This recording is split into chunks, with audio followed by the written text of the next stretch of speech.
Yes. All right, so this is where our bus riders will be coming in. All so right. if you'd like, we can walk outside. Are we going to be able to get back inside? Yes, sir. Okay. I do not have keys to the building yet. The principal doesn't have keys to the building. Oh, great. We do not have the certificate yet. So Okay. Oh. I'll put this here so we can talk COA, Certificate of Occupancy? Yes, sir. All right. I think we'll be good there.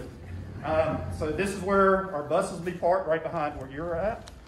So our buses will come through here, and you can see the truck. So the buses will come around and drop off right here, and then our bus riders would go right through these doors. All right. One of the questions someone asked was, is Chatham County going to provide school buses for kids coming to Seaforth? And the answer is? Of course. Of course, we will yes. be offering transportation. That's all right. Exactly right. As far as when bus routes and times and all that, that's a to be determined. That's usually a summer project. But we'll definitely have bus transportation. All right. So for the person who asked that question, you got the answer. Yes, you're covered. As to when pickup and drop off time is, as the principal said, that's a summer project. That's right. Exactly. All right. Students will, once they get off the bus, they'll come inside. Now, these doors going to lock at 8 o'clock like the front doors? At 8 o'clock as well. Okay. And they are badged access for staff only.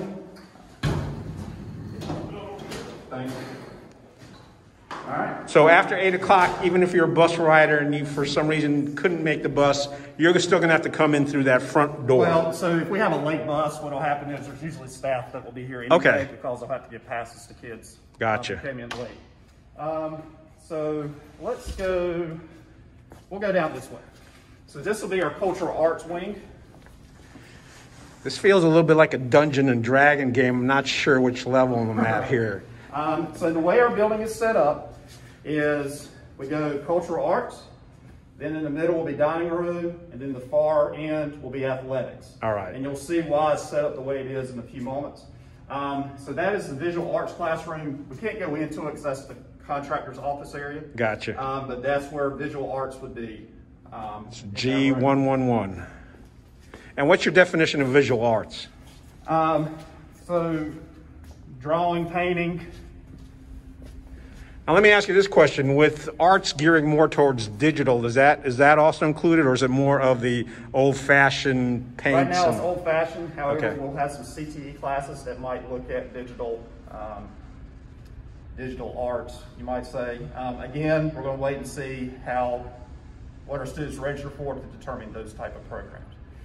So if you look in this classroom, this classroom will eventually be our Central Carolina Community College online class. So if you think of students who eventually will take classes through Central Carolina Right. through online, we always have to have a location that is set up. Northwood, I'm sure, has one. Jordan Matthews has one. And so here is where we house that. Because if you notice, there's a lot of outlets. Yeah, we're gonna look at this. 1, 2, 3, 4, 5, 6, 7, 8, 9, 10 on this side, 10 on the other. Then 1, 2, 3, 4, 5, 6. So we've got at least 28. Well, you've got 4 outlets per panel, so it's 28 times 4. Someone do the math. Exactly. So you can see it's a great size room, but a nice room with all the outlets for kids to charge. As far as furniture is concerned, we possibly could do cubicles in here against the wall, obviously, and then regular desks.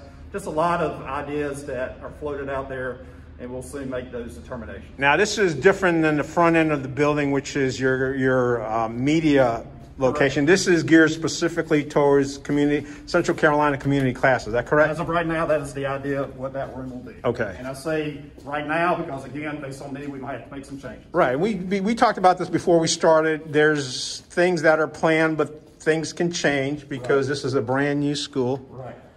So this will be where the choral program would be offered. So when the chorus program does start up here, and again, as I've said, you just mentioned, not sure when that will be. It might be first year, second year, whatnot. But you can see this will be the chorus class. And as far as furniture, again, we haven't ordered that type stuff. But if you can imagine, in my mind, I'm thinking of a set of risers that would go there. And then now you've got carpeting in here, and you've got, I guess there's sound panels.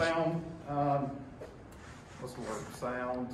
It's something. Yes, someone knows it. You can let us know. Figure it out. So you got that here, and then you can see there's a good sized storage area. Just remember, the principal, neither one of us can sing, so. Right. So you got Plenty of room for that. Yeah, storage again there. And then outside the windows, again, you can see where the buses would come in. All right. We questioned from one of the parents, is there going to be a strings program here? So as of right now, there's no plan to have a strings program, but again, if we can get enough student interest and availability as far as staffing, I'm sure that's something we can consider, but as of right now, there is not a plan to do that. So would it be fair for me to tell whichever parent asked that question, if you're interested in a strings program, your child needs to go out and find some other folks that are interested in it? That's right. Because it sounds if you get enough folks interested in doing it, we can strongly consider it and make it happen. there you go. Yep.